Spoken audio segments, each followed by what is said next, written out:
Mi hijo dijo que tenía un papá secreto, y cuando lo describió, era exactamente yo, pero más joven. Los niños dicen cosas extrañas todo el tiempo.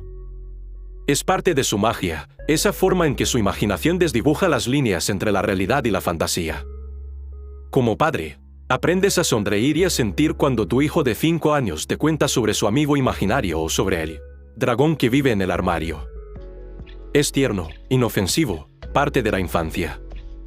Por eso, cuando mi hijo Mateo me dijo que tenía un papá secreto, mi primera reacción fue seguirle la corriente. ¿Un papá secreto?, pregunté, revolviendo su cabello mientras desayunábamos. Suena misterioso. ¿Y dónde está este papá secreto?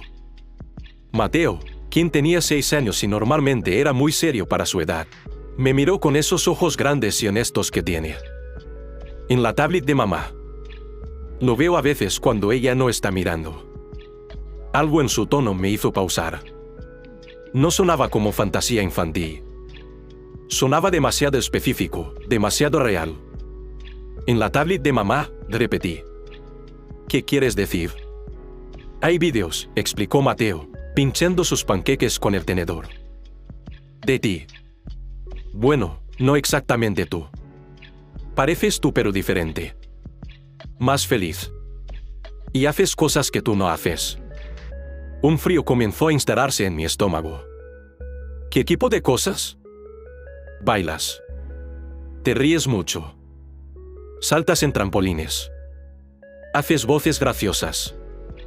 Mateo me miró con una expresión que era demasiado adulta, demasiado perceptiva. Como antes de tu accidente, creo. Mi mano se fue automáticamente a la cicatriz en mi sien, el recordatorio permanente del accidente que había cambiado mi vida hace 4 años. Un accidente automovilístico severo que me había dejado en coma durante 3 semanas y había alterado, fundamentalmente, quién era yo. Mateo, dije cuidadosamente, ¿de qué estás hablando? ¿Qué vídeos? Pero antes de que pudiera responder, mi esposa Elena entró a la cocina, todavía en pijama, su cabello revuelto del sueño.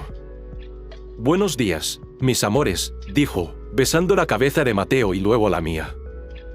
¿De qué estar hablando? Nada, dijo Mateo rápidamente, demasiado rápidamente, y vi algo pasar por su rostro. Culpa, tal vez. O miedo de haber dicho algo que no debía. Elena no pareció notar, o si lo hizo, no lo mostró. Comenzó a preparar café, tarareando suavemente, completamente normal. Pero yo no podía dejar ir lo que Mateo había dicho. Durante el resto del día, mientras trabajaba desde casa en mi oficina, las palabras de Mateo daban vueltas en mi mente. Vídeos en la tablet de Elena. Vídeos de mí, pero diferente. Más feliz. Haciendo cosas que yo no hacía. Tenía sentido, supongo. Habría vídeos de antes del accidente. Elena y yo habíamos estado juntos durante 8 años, casados durante 6. Claro que tendría vídeos de nuestra vida anterior. Pero, ¿por qué los escondería?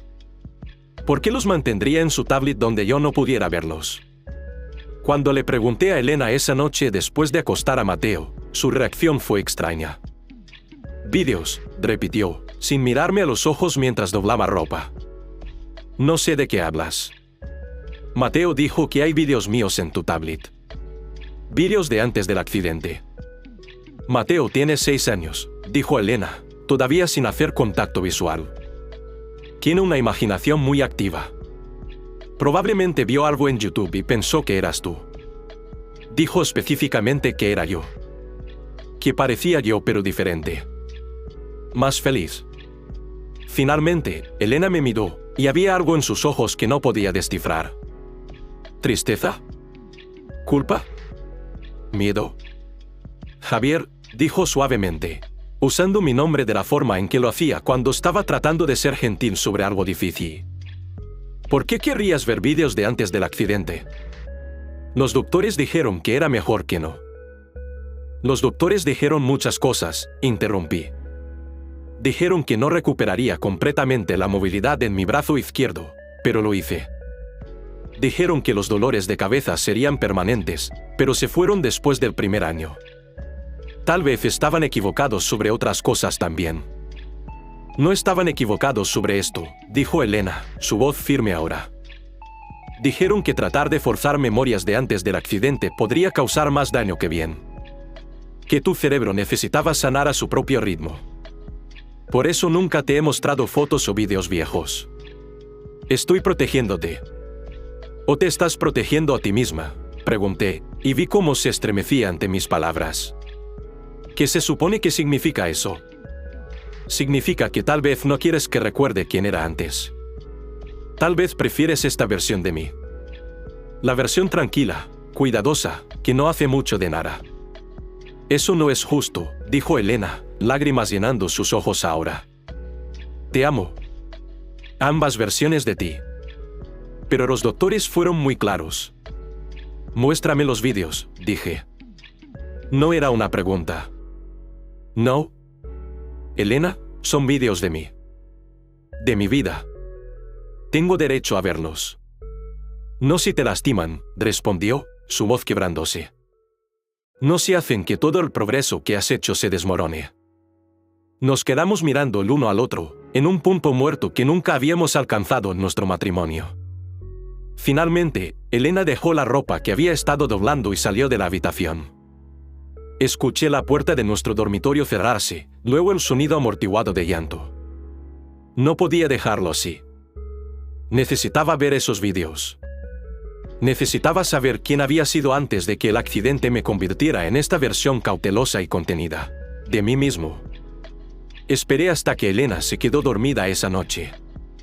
Me escabullí al piso de abajo donde ella guardaba su tablet en su bolso. Con manos temblorosas, la saqué y la encendí. Estaba protegida por contraseña, pero yo conocía su contraseña. Era la fecha de nuestro aniversario. Abrí la aplicación de fotos y comencé a desplazarme hacia atrás en el tiempo. Fotos recientes de Mateo, de reuniones familiares, de vacaciones. Luego, una brecha. Un espacio de 4 años donde no había casi nada. Solo unas pocas fotos de mí en el hospital, demacrado y frágil en una cama de hospital. Y luego, antes de esa brecha, una explosión de vida. Vídeos. Docenas de ellos. Y cuando comencé a reproducir el primero, entendí inmediatamente lo que Mateo había querido decir. Era yo. Innegablemente yo. La misma cara, la misma complexión. Pero Mateo tenía razón, era diferente. Este hombre en el vídeo se movía con una energía que yo no tenía ahora. Estaba en lo que parecía ser una fiesta, bailando sin inhibiciones, riendo fuerte, levantando a Elena y girándola mientras ella chillaba de alegría. Nunca había hecho eso. Al menos, no desde que podía recordar.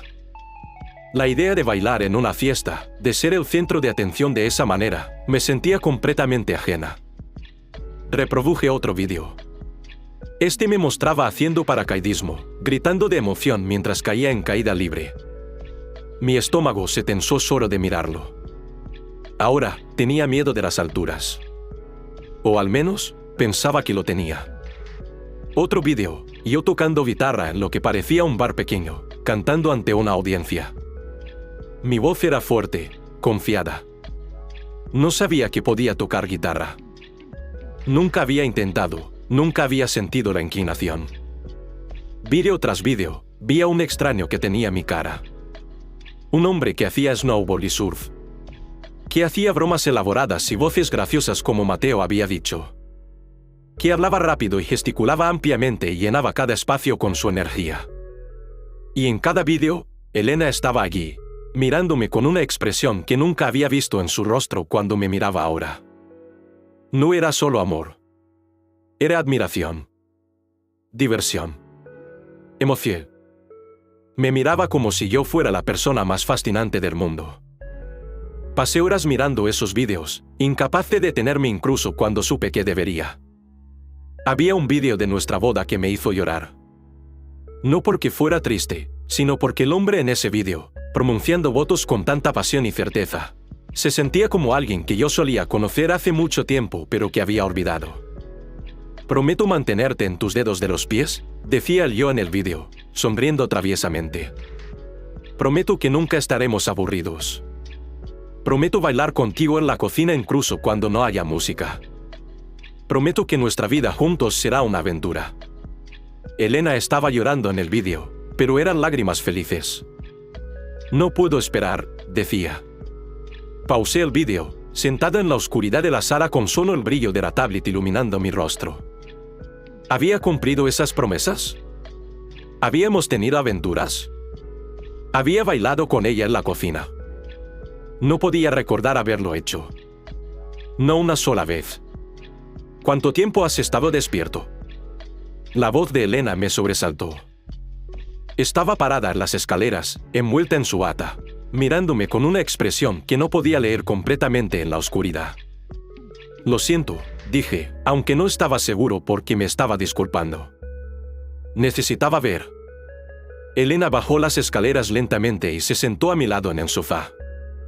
No dijo nada por un largo rato, solo miró la imagen pausada en la pantalla de la tablet, su rostro más joven mirando hacia atrás. ¿Por qué los escondiste?, pregunté finalmente. Porque no podía mirarlos sin llorar, dijo Elena, su voz apenas un susurro. Y porque los doctores dijeron. Al diablo con lo que dijeron los doctores, interrumpí, más duro de lo que pretendía. Esto soy yo. Esto es mi vida. Y no tenía idea. No tenía idea de que solía ser eso. Eras increíble, dijo Elena, lágrimas comenzando a fluir ahora. Eras la persona más viva que conocí. Siempre queriendo probar cosas nuevas, ir a lugares nuevos, conocer gente nueva. Tenías este apetito por la vida que era contagioso. Todos te amaban. Iluminabas cada habitación en la que entrabas. ¿Y ahora? Elena se limpió las lágrimas. Ahora eres diferente. Más tranquilo. Más cauteloso. Prefieres quedarte en casa que salir. Prefieres rutina sobre espontaneidad. Y sí que no es tu culpa. Sí que el accidente cambió algo en tu cerebro, en cómo procesas las cosas, cómo te sientes sobre el riesgo y la emoción. Los doctores lo explicaron todo. Pero lo extrañas, dije. No era una pregunta. Por supuesto que lo extraño, admitió Elena, su voz quebrándose. ¿Cómo no podría? Pero también te amo. A ti. ¿A quién eres ahora? No es tu culpa que seas diferente. ¿Pero soy diferente?, pregunté, una pregunta formándose que no me había atrevido a hacer antes. ¿O simplemente decidí ser diferente después del accidente? Que si toda esta cautela, toda esta tranquilidad, ¿es algo que elegí sin darme cuenta porque no sabía que solía ser diferente? Elena me miró, confusión en su rostro. ¿Qué quieres decir? Los doctores me dijeron que mi personalidad había cambiado debido a la lesión cerebral traumática, que era común en casos como el mío. Y lo acepté porque no tenía recuerdos de ser diferente. Pero, ¿qué si me convertí en esta persona porque todos seguían tratándome como si fuera frágil? Como si necesitara ser protegido. Si necesitabas ser protegido, insistió Elena. Estuviste en coma durante 3 semanas. Los doctores no estaban seguros de que despertarías. Cuando lo hiciste, tenías que volver a aprender a caminar, a hablar correctamente. Fue un milagro que te recuperaras tanto como lo hiciste. Pero me recuperé, dije. Físicamente, me recuperé casi completamente. Entonces, ¿por qué mi personalidad no se recuperó también? Porque así no funciona el daño cerebral, dijo Elena, frustración filtrándose en su voz. El trauma afectó tu lóbulo frontal. Cambió cómo procesas recompensas y riesgos. Por eso ya no buscas emociones fuertes como antes. No es algo que puedas simplemente decidir cambiar. Pero alguna vez me diste la oportunidad de intentarlo. La pregunta quedó suspendida en el aire entre nosotros. ¿Qué se supone que significa eso?, preguntó Elena, su voz subiendo ahora. Significa que tal vez si hubiera visto estos vídeos antes, si hubiera sabido quién solía ser, habría intentado recuperar algo de eso. Pero nunca tuve la oportunidad. Todos decidieron por mí que era mejor que no supiera. Que era más seguro mantenerme en la oscuridad sobre mi propia vida. Estábamos tratando de protegerte, repitió Elena, casi suplicando ahora. Pero, ¿A qué costo?, pregunté. El costo de que nunca conozca a la persona que solía ser. El costo de que Mateo crezca pensando que su padre es esta persona tranquila y aburrida cuando solía ser alguien que hacía voces graciosas y saltaba en trampolines con él. No eres aburrido, dijo Elena, pero no sonaba convencida. No, desafié. ¿Cuándo fue la última vez que hicimos algo espontáneo? ¿Cuándo fue la última vez que bailé contigo en la cocina? ¿Cuándo fue la última vez que te hice reír hasta que te doliera el estómago como en estos videos? Elena no tenía respuesta. Porque ambos sabíamos que la respuesta era, antes del accidente. Antes de convertirme en esta versión cuidadosa y contenida de mí mismo. Javier, dijo Elena finalmente, tomando mis manos, tengo miedo. Tengo miedo de que si intentas ser como eras antes, te lastimes. Tengo miedo de que te empujes demasiado duro y termines de vuelta en el hospital. Tengo miedo de perderte de nuevo. Pero ya me perdiste, dije suavemente. Perdiste al hombre en esos vídeos. Y me perdí a mí mismo. No vale la pena intentar encontrar un equilibrio. Algo entre quién era entonces y quién soy ahora. Pasamos el resto de la noche hablando. Elena me contó historias sobre el hombre en los vídeos. Sobre cómo nos conocimos en una clase de salsa donde yo estaba tomando lecciones solo por diversión. Sobre nuestra primera cita donde me presenté con una lista de 5 restaurantes diferentes y la dejé elegir, lanzando un dado. Sobre cómo pedí matrimonio en un viaje sorpresa de fin de semana a las montañas, donde habíamos hecho senderismo hasta una cascada al amanecer. Ninguna de esas historias se sentía como mías. Pero mientras ella hablaba, y mientras seguíamos viendo vídeos juntos, comencé a sentir algo. No exactamente memorias, sino una resonancia. Como acordes distantes de una canción que solías conocer. Los días siguientes fueron extraños. Seguí viendo los vídeos, esta vez con el permiso de Elena. Mateo se unió a veces, encantado de finalmente poder hablar abiertamente sobre el papá secreto que había estado viendo. Este eres tú siendo divertido, decía, señalando un vídeo donde yo estaba haciendo una voz ridícula mientras leía un cuento antes de dormir. ¿Por qué no haces esas voces ahora? No lo sé, admití. Pero tal vez puedo intentar. Y lo hice. Torpemente al principio. Me sentí ridículo haciendo voces tontas o bailando en la cocina o sugiriendo actividades espontáneas. Se sentía como usar ropa que no me quedaba bien, como fingir ser alguien que no era. Pero luego algo extraño comenzó a suceder. Cuanto más intentaba, más natural comenzó a sentirse. Como si mi cerebro estuviera recordando patrones viejos, reconectando caminos neuronales que habían sido dañados pero no destruidos. Una noche, unas semanas después de descubrir los vídeos, puse música en la cocina mientras Elena lavaba los platos. Ella me miró con curiosidad. «Baila conmigo», dije, extendiendo mi mano. «Javier, no tienes que». «Lo sé», interrumpí. «Pero quiero». Bailamos en la cocina, torpemente al principio porque yo no recordaba realmente cómo liderar. Pero entonces Elena comenzó a reír. Ese sonido que había escuchado en los vídeos pero no en persona durante años. Y algo en ese sonido despertó algo en mí. Me encontré girándola, hundiéndome más en la música, dejando ir algo de la cautela que me había estado frenando. No era el hombre de los vídeos, no todavía, tal vez nunca completamente. Pero era algo entre ese hombre y quien me había convertido. Un nuevo equilibrio. «Te extrañé», susurró Elena contra mi pecho mientras nos balanceábamos lentamente después de que la canción terminó. «Yo también me extrañé», admití. Los terapeutas que consulté dijeron que lo que estaba experimentando era raro pero no sin precedentes. Que algunas veces, cuando las personas con lesión cerebral traumática son reintroducidas a aspectos de su personalidad anterior, pueden reconectar algunas de esas vías neuronales. No completamente, no perfectamente, pero lo suficiente para recuperar partes de quienes eran.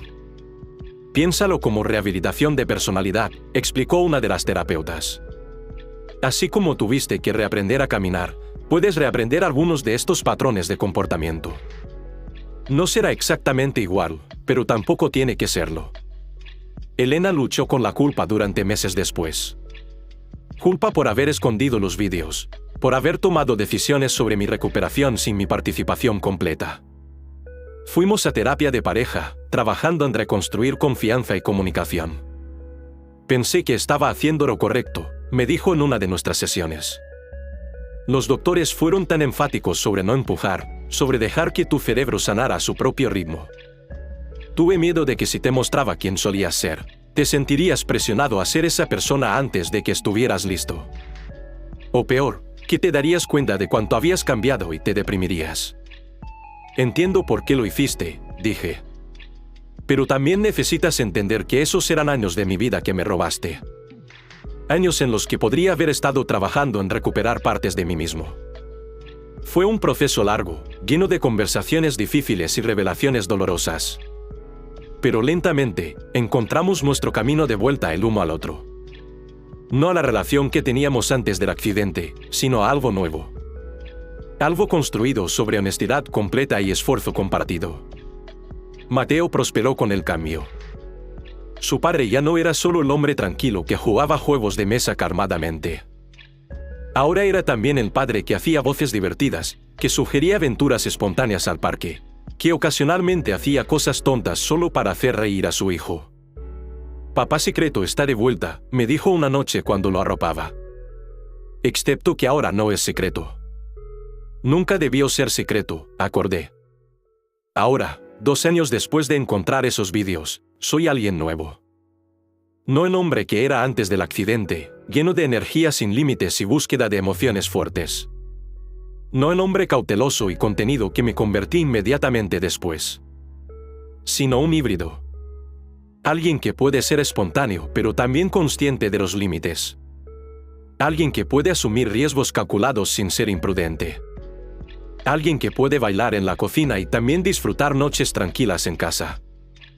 Los vídeos de Papá Secreto ya no están escondidos. Están en un álbum compartido que todos miramos a veces. Mateo todavía los llama así, aunque ahora es más una broma cariñosa que un secreto real. Elena y yo hemos encontrado nuestro propio equilibrio también. Ella ha aprendido a dejar ir algo de su necesidad protectora de envolverme en algodón. Yo he aprendido a comunicar cuando me siento sofocado versus cuando genuinamente necesito apoyo. No es perfecto. Todavía hay días en que me frustro con las limitaciones que el accidente dejó. Todavía hay momentos en que Elena ve un vídeo viejo y veo la tristeza en sus ojos por el hombre que perdió. Todavía hay partes de mi personalidad anterior que simplemente se han ido, dañadas más allá de la recuperación por el trauma. Pero también hay alegría. Nueva alegría, construida sobre una base más honesta. Mateo tiene un padre que es genuinamente presente, que está haciendo el trabajo de ser la mejor versión de sí mismo que puede ser. Elena tiene un esposo que está tratando activamente de conectarse, de crecer, de no solo aceptar pasivamente quién se convirtió después del accidente. Y yo me tengo a mí mismo de vuelta. No completamente, no perfectamente. Pero lo suficiente. Lo suficiente para saber quién era, para incorporar partes de eso en quien soy ahora, para crear algo nuevo a partir de las piezas rotas. Mi hijo dijo que tenía un papá secreto, y tenía razón. Pero el secreto no era que existía otra persona. El secreto era que yo podría ser ambos. El hombre que era y el hombre en que me convertí, fusionados en algo nuevo. Y resulta que esa fusión, por imperfecta que sea, es exactamente quien necesitaba ser.